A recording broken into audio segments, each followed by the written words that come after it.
क्या बीजेपी के खिलाफ उतरेंगे जगदीप धनखड़?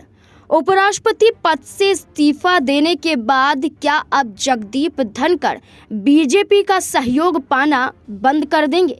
दरअसल उनके इस्तीफे को लेकर ही ये चर्चा हो रही थी कि उन्होंने स्वास्थ्य कारणों का हवाला तो दिया, लेकिन इसके पीछे की वजह कुछ और है। आपको बता दें कि अचानक से इस्तीफे देने के बाद अब ये चर्चाएं शुरू हो गई हैं कि आखिरकार कौन बनेगा उपराष्ट्रपति, कौन होगा अगला चेहरा। ये ज़रूरी हो जाता है क्योंकि बिहार में विधानसभा का चुनाव भी है। अब संवैधानिक पद पर नई दौड़ शुरू होने वाली है और राष्ट्रपति द्रौपदी मुर्मू ने तो इस्तीफा स्वीकार भी कर लिया था। प्रधानमंत्री नरेंद्र मोदी ने उनको शुभकामनाएं भी दे दी थी, लेकिन 6 महीने के भीतर संविधान के अनुच्छेद 68 के अनुसार ये कहा जाता है कि चुनाव हो जाना चाहिए।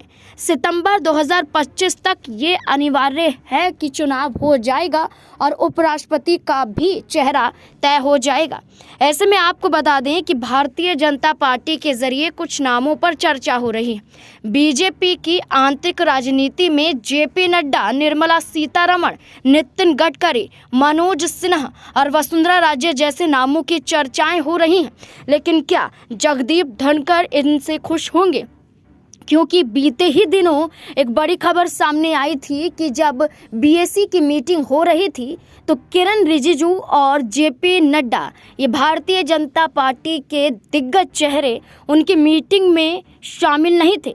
एक वक्त पर वो साथ दिखाई दिए, दूसरे वक्त पर मीटिंग से गायब नजर आए। तो ऐसे में जेपी नड्डा और किरण रिजिजू से नाराज थे उपराष्ट्रपति जगदीप धनखड़, लेकिन अब तो उन्होंने इस्तीफा दे दिया है। लेकिन नामों की चर्चाओं में देखें तो जेपी नड्डा का भी नाम है। तो क्या आप भारतीय जनता पार्टी से वाकई नाराज हैं या भारतीय जनता पार्टी दबाव जगदीप धनखड़ पर बना रही है और बनाया भी था? इस वजह से ही क्या इस्तीफा हुआ है? ऐसा हम नहीं बल्कि विपक्ष के जरिए लगातार दावे किए जा रहे हैं।